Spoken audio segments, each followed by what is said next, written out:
अंजली स्वयंपाकघरात तुमचं स्वागत आहे। आज आपण बनवणार आहोत कांद्याच्या पातीची भाजी। त्यासाठी आपण ही कांद्याची भाजी एक घेतले पेंडी, ती स्वच्छ दोनदा धुवून घेऊया, म्हणजे त्यातली माती असेल ती निघून जाईल।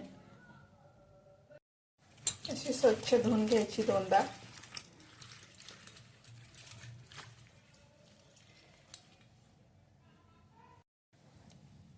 स्वच्छ दोनदा धुवून घेतली। आता आपण ही चिरून घेऊया। अशा पद्धतीने बारीक चिरून घ्यायचे।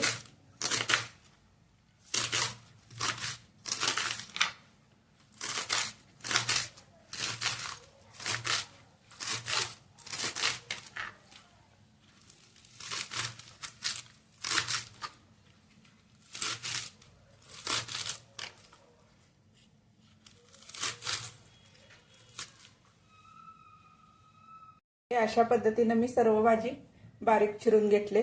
आता आपण ह्यासाठी जास्त काही साहित्य नाही, मोजकच साहित्य आहे। ते मूग डाळ घेतले मी 1.5 चमचा घेतलाय। कांद्याच्या पातीत मूग डाळ टाकल्याने छान अशी चव लागते। लसणाच्या पाकळ्या 4-5 घेतल्यात मोठ्या चेचून। 2 चमचे कूट घेतले, चवीपुरतं मीठ घेतले, अर्धा चमचा हळद घेतले, लाल तिखट घेतले अर्धा चमचा। चला तर आपण सुरुवात करूया। कढई गरम झाले, आता आपण यात तेल घालून घेऊया। 1 चमचा आणि अर्धा चमचा तेल घालते। तेल गरम झाले, यात आता लसणाच्या पाकळ्या घालून घ्यायच्या। हळद, लाल तिखट,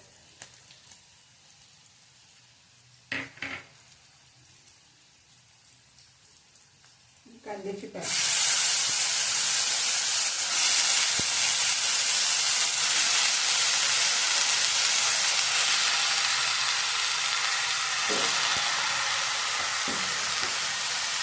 टमाट्याचे परतून घेऊया।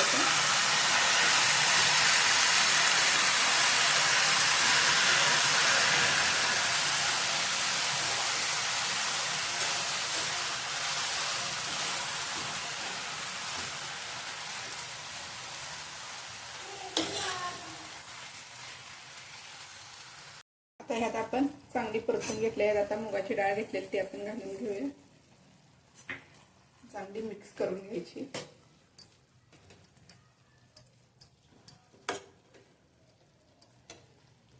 चवीपुरतं मीठ घालून घेऊया।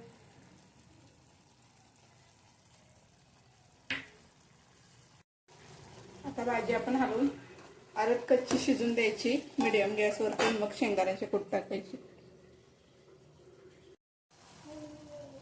असे शिजले, आता यात आपण कूट घालून घेऊया।